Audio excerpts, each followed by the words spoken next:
Get softer, smoother, and more even-toned skin after just one use with the new Gentle Exfoliating line from Cetaphil. Formulated with a unique triple acid blend that promotes surface skin cell renewal, these gentle chemical exfoliators remove dead skin cells and refine skin's texture while hydrating, resulting in softer, smoother, more even-looking skin. Shop the new Cetaphil Gentle Exfoliating line in the face and body aisles at your local Target store or online at Cetaphil.com.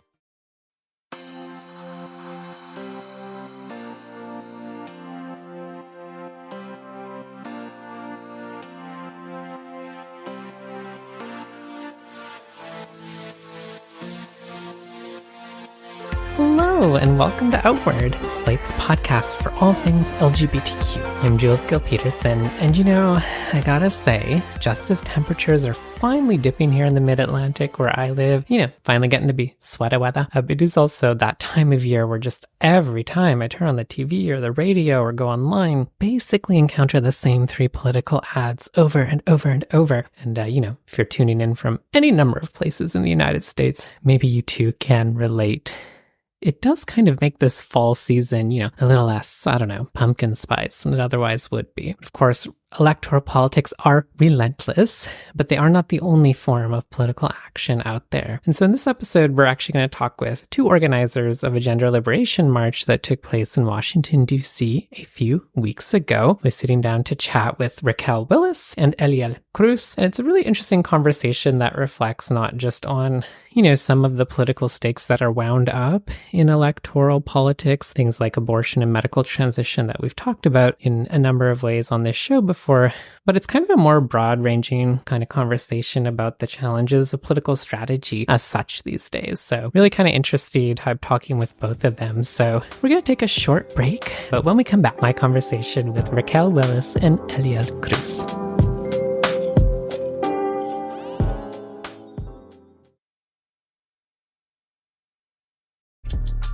I'm Maria Kondakova. And I'm Nate Silver. And our new podcast, Risky Business, is a show about making better decisions. We're both journalists who moonlight as poker players, and that's the lens we're going to use to approach this entire show. We're going to be discussing everything from high-stakes poker to personal questions. Like whether I should call a plumber or fix my shower myself. And, of course, we'll be talking about the election, too. Listen on the iHeartRadio app, Apple Podcasts, or wherever you listen to podcasts. I said to Roger, the last thing you are, fair and balanced. That should have been my slogan. When the Fox News Channel first went on the air, it promised to change television. Few broadcasts take any chances these days, and most are very politically correct. Well, we're going to be different. It's going to be kick-ass, and I want to be part of it. I'm Josh Levine. In this season of Slow Burn, we'll look at the moment in the early 2000s when Fox News became a political and cultural force. I'm okay with wearing an American flag. And if you're not, I think you need to examine who you are. You'll hear from Fox insiders, many who've never spoken out before. I was not told about that beforehand, for good reason. I wouldn't have gone along with it. And you'll hear from the activists and comedians who tried to stop it. He said, "You're being sued by Fox." I went, "Really? That's fabulous." Slow Burn Season 10, The Rise of Fox News. Hear the entire season now, wherever you listen. What's poppin', listeners? I'm Lacey Mosley, host of the podcast Scam Goddess, the show that's an ode to fraud and all those who practice it. Each week, I talk with very special guests about the scammiest scammers of all time. Want to know about the fake errors? We got them. What about a career con man? We've got them too. Guys that will wine and dine you and then steal all your coins. Oh, you know they are represented because representation matters. I'm joined by guests like Nicole Byer, Ira Madison III, Conan O'Brien, and more. Join the congregation and listen to Scam Goddess wherever you get your podcasts.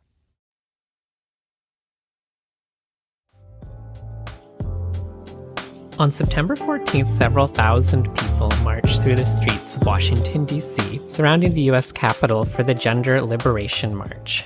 which was organized in part to highlight ties between the political struggle for abortion and reproductive rights and medical transition. Both, as we've talked about a bunch of times on this show, are very much at stake on a number of fronts, not only in many state laws or the outcome of upcoming national elections, but certainly all over Project 2025, the Supreme Court, and certainly Democratic Party centrism. So the Gender Liberation March, for instance, had a voter registration tip, but it was also looking well beyond November 5th and the office of the presidency, which I thought gives us a really wonderful opportunity to kind of get into some of the pressing questions about like doing trans politics and organizing today. I can't think of a better pair of folks to talk with. I'm really excited to sit down with two people who helped make this march possible. I'm joined today by Raquel Willis, writer, editor, and activist who I got to interview, oh my gosh, way back at the start of this year, which feels like 20 years ago, about her memoir, The Risk It Takes to Bloom. And I'm also joined by Eliel Cruz, an organizer, speaker, and writer who's a columnist with Gay Times Magazine and is also involved in an array of organizing around policing in New York City. So Raquel, Eliel, welcome to Outward. Thank you both for dropping by to chat today. Thank you. It's nice to be back. Yeah.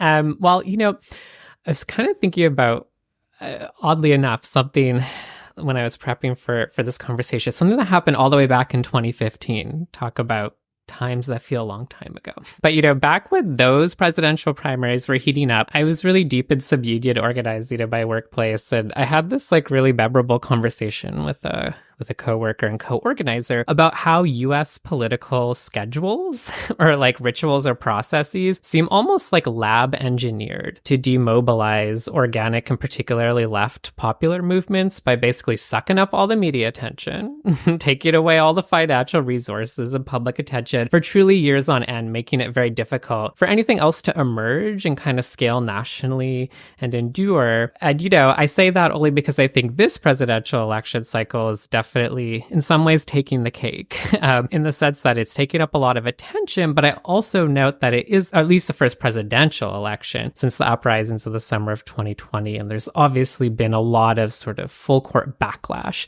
over the past several years against the demands of Black Lives Matter and a kind of like intense need to return to a status quo. I kind of wanted to just start a conversation by asking you both, like, how do you approach organizing something like this march during this election season? Like, in other words, how did you try to position, you know, this action in relation to electoral politics and sort of like in ways that could, you know, clearly move a little bit beyond just that parameter? And what were sort of like your rubrics for your goals and success when you were just thinking about that question? I mean, you know, we're obviously very much aware that it's an election year. And so there's a lot of energy, as you just said, attention, finances going towards the election. And that was definitely in our purview in terms of what we were organizing for day of. Like you said, we had a voter registration booth held down by advocates for trans equality for folks who want to engage in the electoral process to be able to do that. And we have seen the last few years just the amount of legislative attacks, predominantly around in the LGBTQ space, around medical access to gender-affirming care and transition needs. And we wanted that to be at the forefront of people's minds, particularly ahead of the Supreme Court case that is upcoming. And we wanted to remind people that regardless of who wins this election, that these attacks will continue to happen, right? These high level of historic levels of anti-LGBTQ legislation, predominantly anti-trans legislation, has happened underneath a Democratic president and will continue under a Democratic president if Kamala Harris were to win the election. So, you know, I think it was a both and in terms of how we wanted to organize. I know neither Raquel and I are too deep into electoral organizing ourselves personally. I think we're much more movement focused, you know, anti-carceral state violence, that kind of world, media especially world. So it was in our purview of how we wanted to make sure it was included in our overarching conversation, but also making sure that people understood that that wasn't the sole conversation and that there would be work needed to be done past every 4 years when people feel energized. But what is that ongoing solidarity building intersectional work that we need to see in order to fight back against these attacks?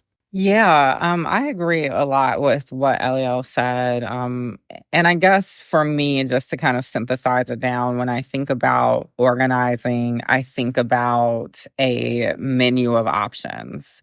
And being involved with electoral organizing is just one item, right? Maybe the peas that have been reheated up from like yesterday, right? Or whatever.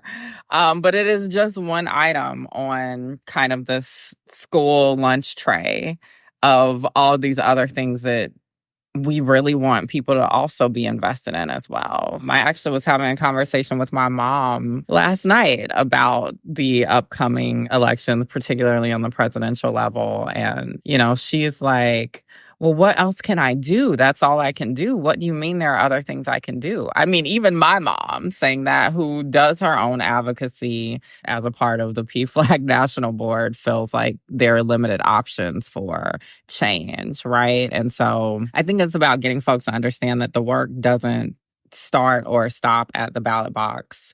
And it definitely also doesn't start and stop at the ballot box every 4 years, right? There's a lot of efforts that people need to be invested in, whether it is raising funds for this capitalistic society that we live in to even do the social justice work that we need to see, right? Like that is a level of organizing. Maybe we don't put just $1 billion towards presidential candidates. Maybe we put $1 billion to ending poverty for folks across the spectrums of identity, right? Maybe we put $1 billion towards keeping trans youth safe, or mutual aid efforts to support trans youth and their affirming families who may have to flee the state that they live in to access the care that they need, just like folks who have to flee where they live to have the abortion care that they need, right? So it's about getting people to think about the other ways that they can be tapped into social justice work. I think the other thing is that, unfortunately, we have, as communities on the margins, been failed not just by Donald Trump and his ilk and a Republican Party that has bowed to him, but we've also been failed by the Democratic Party. And I know that that's something that's hard for people to hear or to stomach when the stakes are so high and we're so close to this election and people really need to decorate their candidate because they think that that's the only way to get people to vote. I actually think that more people are interested in real nuanced conversations. Kamala Harris is not, by any means, a perfect candidate. And you can still get people to vote for her if you at least acknowledge the concerns that people have, whether it's concerns about having someone who is at the top of the ticket who is in cahoots with the criminal injustice system and has been throughout her career, or someone who is a part of an administration that is genocidal. We need to be able to name that, right? You can't just say lesser of two evils and then not talk about what the lesser evil you think is. So I'm on my soapbox right now, but I think the point for us is that our ongoing work is building a different way of thinking about gender. I think that we are failing by positioning trans and non-binary people as so particularly disconnected from these other fights around bodily autonomy. We need to be talking about how gender-affirming care is something that not just trans and non-binary people access, but cis people have to access hormonal therapy for a myriad of reasons as well, right? But also, there are trans and non-binary people who also need to access abortion care, or may need to access IVF, or may need to access any of the other ways that we need reproductive justice. And so we wanted to build connections between those things.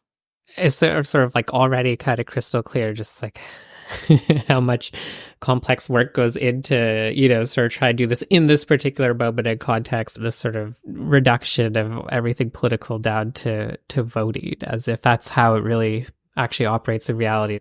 It's a lot to wrestle with in the moment. I do want to hear a little bit more about the march itself. And so what are some of the specific political demands that you sort of see as really pivotal to articulate? Well, I mean, I think for us, it was more about what are the goals that we wanted to accomplish with the march. And doing something like this, bringing together groups and activists that work on repro justice and trans organizations together felt very novel for a lot of the groups that were in coalition with us. And there were, a number of the specific kind of targets or amplifications that we wanted to really bring to the march. One of those being, of course, maybe 6 months ago, the general public were not aware of Project 2025. Obviously, the Democratic, leaders have made it so that everyone's talking about Project 2025. But this is kind of the Gender Liberation Movement is the antithesis of Heritage Foundation and their 900-page framework of how they want to see America, right? We wanted to bring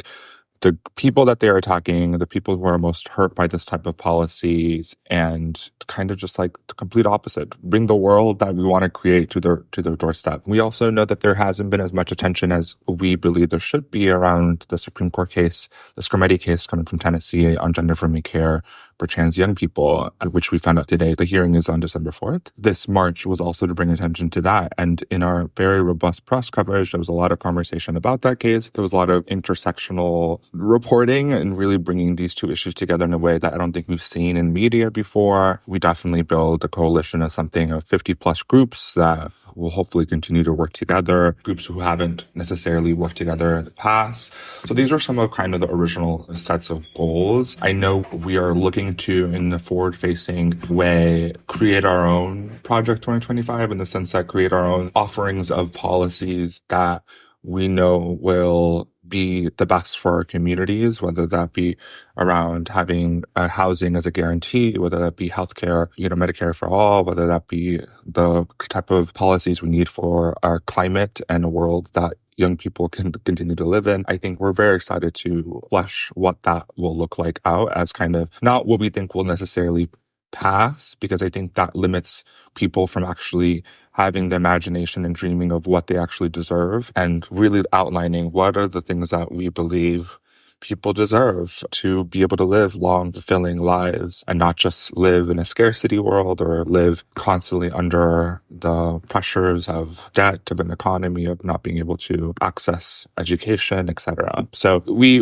didn't have a set of demands versus set of goals, and are looking forward to building out a more robust policy framework. I think at the heart of it is that we are in a gender crisis. And when I say we, I don't necessarily mean just trans and non-binary folks or queer folks. I actually find that we tend to be the most secure about these things because we know how BS the patriarchy is, and that is not working for any of us. A major goal is to disrupt this narrative that the patriarchy works. Disrupt this idea that gender, as we're discussing it, as we are contemplating it, as it operates in our society, is working for any of us. We've seen discussions about the statistics of the increasing conservatism, particularly from cishet men, right? The divide between cishet men and cishet women and maybe everyone else in terms of how we see the world. That is a gender crisis, and that will continue to set us up to experience roadblocks in this kind of ongoing, lifelong commitment towards hopefully collective liberation. And I think it's about getting folks to understand that there are other ways of being that allow us to listen to folks who are different from us, that allow us to champion and invest in, for instance, maybe legislation or policy that on the surface doesn't look like it impacts your life, but understanding that inevitably it does if it impacts your neighbor more acutely. So it's the disruption that we're trying to be a part of, and creating a container and a space for us to think about gender in different, more liberating ways. I'll say that the march for us was kind of a kickoff, not a we're done. This was much more, Raquel and I are part of a collective of queer and trans organizers, creatives, etc., that have done previous mobilizations, like the Brooklyn Liberation Marches, a couple different actions here in New York. This is the first time we did something in Washington, D.C., but this was definitely more of an organization that will be able to respond with more direct actions, doing more media work, doing that policy work, etc. So this was kind of like an unveiling of like, here's the gender liberation movement that we're trying to build. Yeah, it's so interesting. I mean, it makes me think like one of the particular experiences that Americans are going through right now is that like long-term political projects that have been in the works in the right for many, many, many decades. But, you know, actually long-term political institutions, like the formation of the Heritage Foundation, for example, right? Where, you know, a lot of sort of proverbial chickens have come home to roost in the last 10 years that are the products of decades of the kind of organizing that conservatives do, right? Founding think tanks, you know, which are usually corporate funded, and sort of producing a generation of intellectuals, legal professionals, right?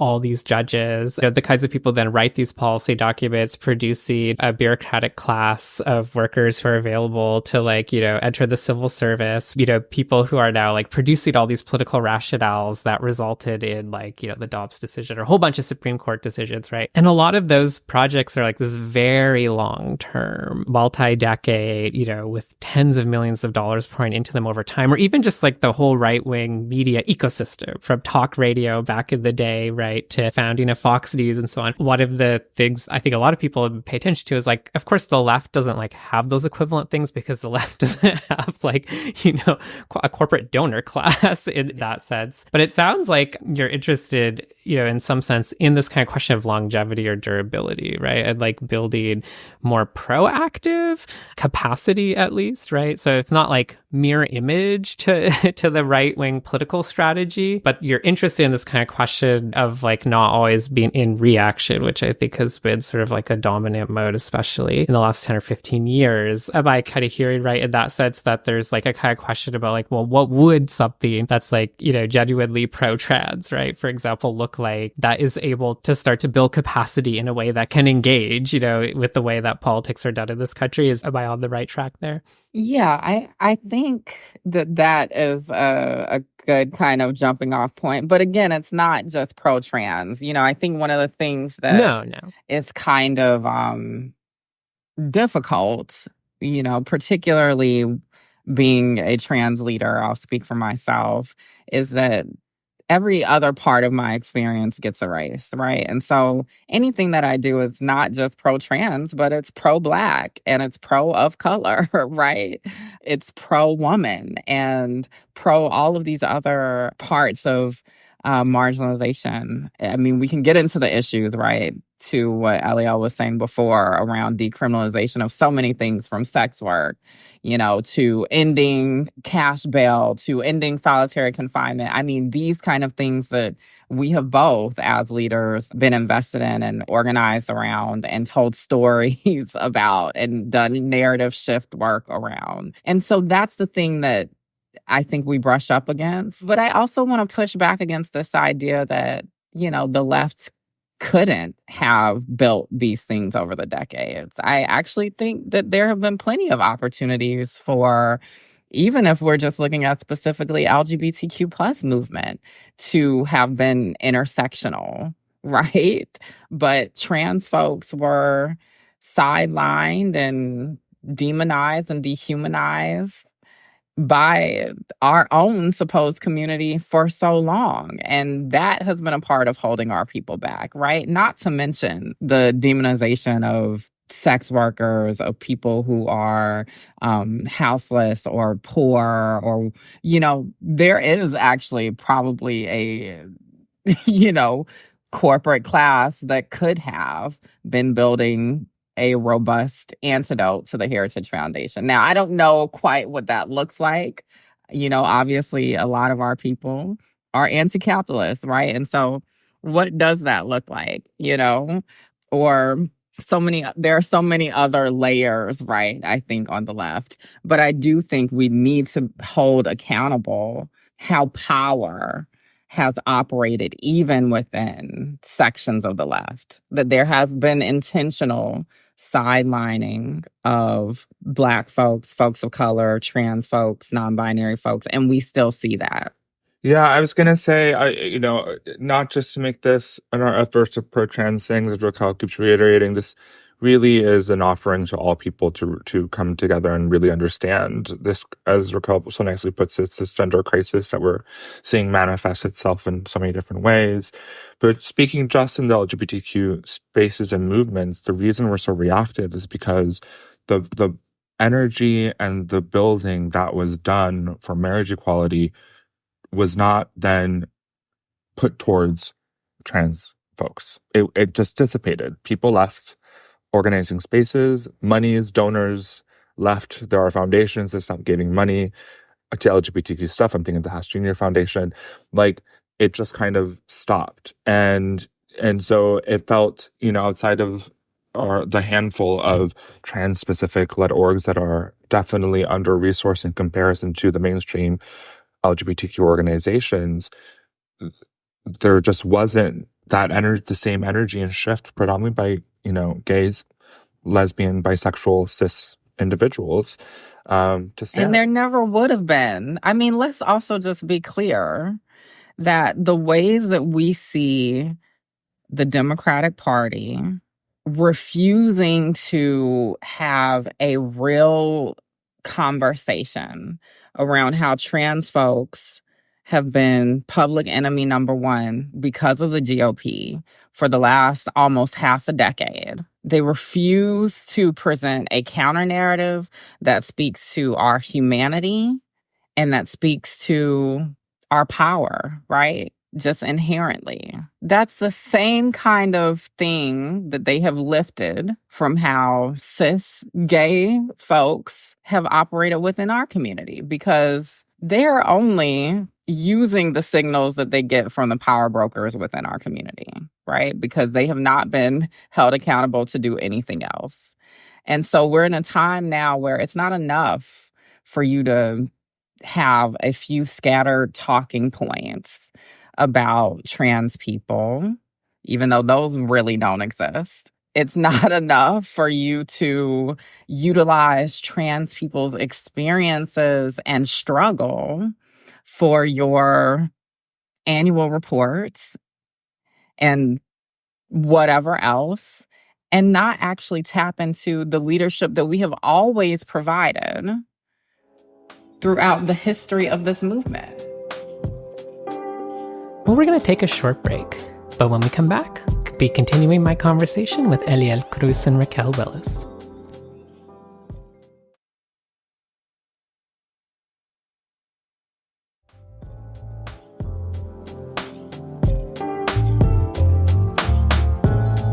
It's just been my observation that because trans politics, on the heels or around the moment that gay marriage, was given that Supreme Court decision, but around the quote unquote trans tipping point framing, that narrative framing in 2014, where you had, right, a bunch of people using a media platform, to talk about violence against Black trans women and trans women of color. But then the way that it got sort of reshaped by power brokers, right, or the dominant media narrative kind of shifted it to be more of a story about media representation. And that's where this sort of talking point version, I think, of politics kind of came through, the broader sort of inclusion politics, right? The kind of the birth of a certain genre of I see you, kind of speeches or clips, right? And those, I think have functioned. It's so interesting, because they're a genre now, right? And so they could be utilized, and they're sort of often the only thing offered, in a moment of material struggle. And I also have just been, I guess, sort of paying attention to the way that, I think in particular that entertainment and media, right, has used, trans inclusion as a way to enhance the cultural capital, of the work that they do or the products that they make, which is hardly surprising. But I think all of this broader environment has really contributed to the way in which, I know we're not here only talking about trans politics, but it's such a good example about how they get reduced to the scale of feeling that the task is to embrace trans people in your private life, right? Personally, to be okay with that. Raquel and I both have a very unique, I think, background of really straddling comms, media work, and advocacy work. So I think that we do see an importance of that general media representation, right? But I think it has become a little, as you've said it, a little one-note, single story-ish, and only for that cultural capital to the Hollywood, the corporations, etc. To take the step further, which is to actually address the needs and concerns of trans people, what we're really talking about is transforming the world as we know it. Like, as you just said, right? I worked at the Anti-Violence Project for quite a few years. Did a lot of those reports on violence and homicides and a lot of tracking, worked with families who have had loved ones killed, etc. And like the needs are pretty, like it's, people are like, how do we stop violence against trans people and whatever? It's like, it's actually not that complex. Like people really just need like housing. They need money to survive. They need like access to the healthcare that they need. Like it's things that actually everyone needs. And so I think people aren't committed to that. The Democratic Party is not committed to that, or else they would be pushing for that. Or there's not really elected leaders in office who are committed to that. And for the individuals, society, whatever, to be committed to is to really grapple with the fact that we need to actually transform the world that we live in a pretty drastic and radical way, not just for trans people, but for all of us. And that's actually how we address the violence that we're seeing and how we address so much more of society's ills. So I think like the media representation, trans people have always been at the forefront of culture, of making culture, of being culture. So there's going to be that sensationalizing with trans stories and utilizing those. But when we actually like dig into the needs, that's when people start to have I think people really do, like, there's a little bit of a crisis that happens when you're like, oh, there's so much not structured for most of people. And to change that not only means to change everything, means that I have to do my part to change it, because it takes too many people to actually make to win, to liberate us as collectively. It's not going to be just one or two people. It's not going to be our politicians. It's going to be movements, and it's going to be individuals contributing to the world around them day in and day out. So we're getting kind of lofty here, but that to me, I think, is the crux of why we don't typically go past that media representation. It's when you start to dig in, it becomes a lot more grand than just the stories. Yes.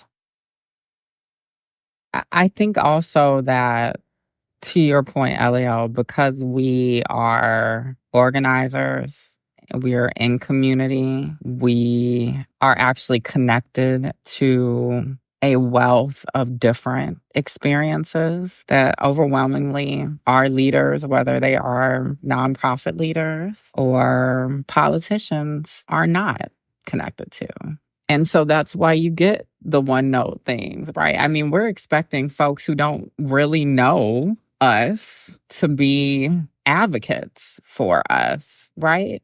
I contend that, and I said this in 2020, because trans folks and our experiences and our issues are so much the topic of discussion when we're talking about larger LGBTQ plus equality, we should be the leaders of all of these organizations, and we should be the ones making decisions in tandem with the rest of the trans community, because we're the ones who best know what needs to be resourced to alleviate these problems. And that is just not how our nonprofit structure is structured. We still have folks who are drunk off the discussion of marriage equality, who have actually bypassed, some have bypassed a discussion about trans folks to talk about the threat to marriage equality. They're going to come for that, even though we know that there's a Supreme Court case that's about gender-affirming care right around the corner. And so we're plagued with the same kind of, I can't call it like gerontocracy that like we were plagued with the Democratic Party, right? But we're plagued with the same kind of like limited assimilationist version of leadership that has always been the bane of the larger fight for collective liberation for the LGBTQ plus community. I mean, the same exact things that people like Sylvia Rivera warned us about are what we're up against. And so that is a radical change that maybe is more accessible for us than the radical change of changing the entire world. Maybe that could be a first step. That people have a deeper understanding of when they just need to get out of the way, or at least be a part of building up the leadership that can speak to these things on a more visceral, authentic, vulnerable level. At least do that. But,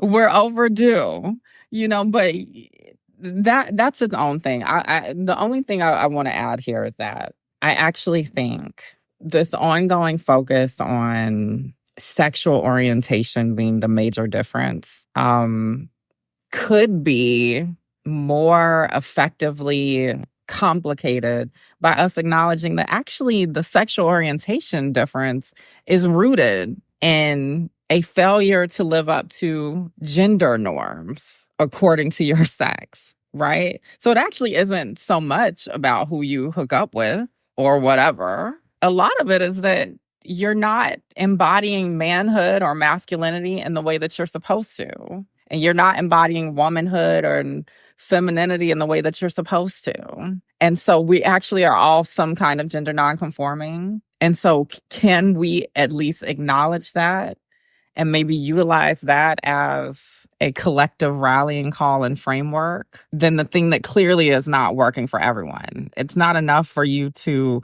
give me a basic line that's like, we deserve a country and a world where anyone can love who they want to love. What about the world where you can love yourself? That's what I think we're fighting for when we talk about gender liberation.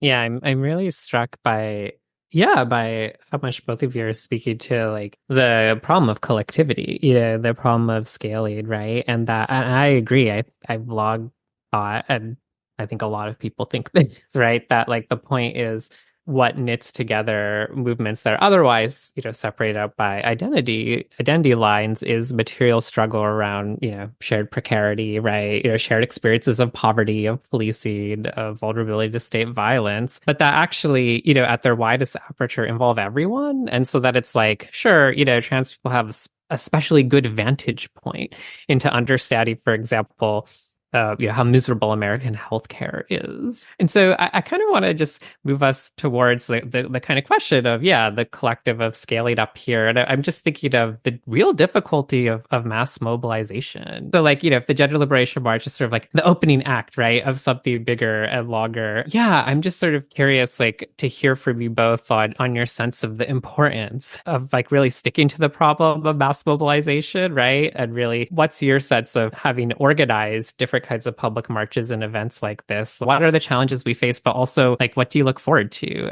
in continuing to follow that avenue, right? And to move in that direction of building a larger and larger coalition rather than defending our very, very small corner of politics. What kind of excites you about moving in the direction of more mass politics or mass movement? I would say, it's not the difficulty of continuing mass mobilizations is that people have taken to the streets and things have not materially changed. Right? We're seeing people on the streets all year long calling for an end to the genocide in Gaza, and it continues. For me, the importance of mass mobilizations are still there in the sense that when you're in the streets, you're like, I'm not crazy. I'm not alone. Other people see that this is wrong. And I think that in and of itself is very important. One thing that we're looking at is our next kind of large mobilization at this scale, at least, making it more of a cultural moment versus what feels just like a protest, and finding tangible ways to get people tapped in at that activation, at that event, at that rally. Instead of having them just come, what does it look like to have something that feels a little bit more and more like a festival, which what we had at the Gender Liberation March, with all these different kind of spaces that people could tap into, and have the art and the political education and have a tent where people can tangibly make an impact. How are we building in, besides come today for 2 hours with your sign, building in, take action in the moment, and also come with us and build this thing so that we can continue to make change. That's how I'm thinking about kind of just the ongoing mass mobilizations that have happened the last really 8 years, how they need to potentially evolve, and what are the ways that we can actually get people to become engaged in the long term. I know I appreciate you both being willing to get big and meta and zoom out and get wade through the nitty gritty with me. I think I was really on one today. I appreciate you being willing to match that energy. But before I let you go, I want to give you a chance if folks are interested, want to follow the work that you're doing collectively and want to join and to link up. Where can they find out more about the Gender Liberation March and its ongoing work? We are at genderlib.com. Well, Raquel, Eliel, thank you so much for taking the time. It's been a treat to get to talk with you both. Thank you so much.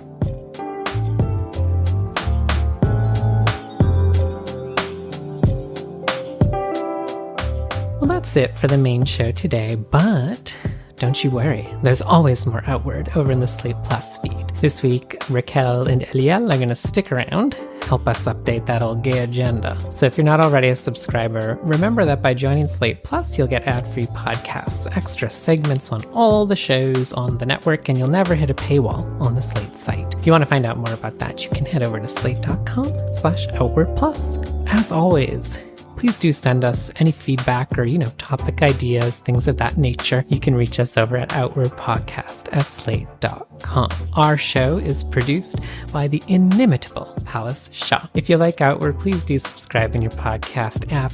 Tell your friends about it and rate and review the show so other people can find it too. We'll be back next time, but in the meantime, stay gay, everybody.